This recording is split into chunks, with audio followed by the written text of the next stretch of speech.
All right, today on Heavy Metal Frequency, I'm going back to Steve Vai for a little bit. This is Steve Vai's Sex and Religion with Devin Townsend and Terry Bozzio and all kinds of fun stuff.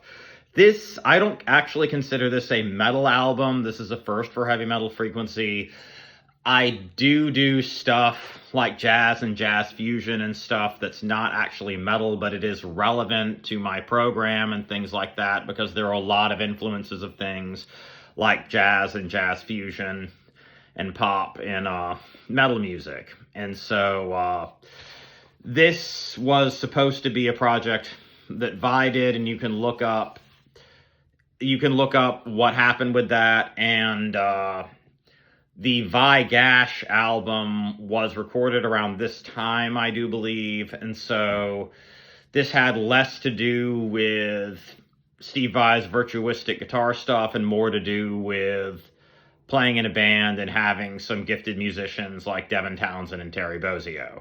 As far as the material goes, there are a lot of really interesting influences. I can hear some Mike Patton, some U2, some Faith No More, some Michael Jackson.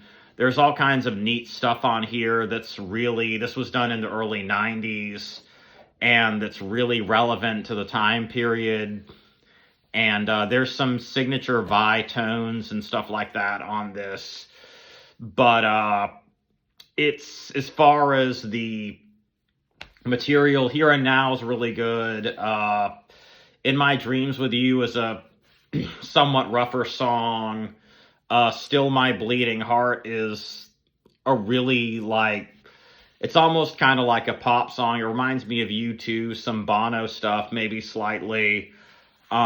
Sex and Religion is really cool. This has a lot of fantastic material, but I wouldn't exactly say it's metal most of the time, but yeah, there are some metal elements here and there.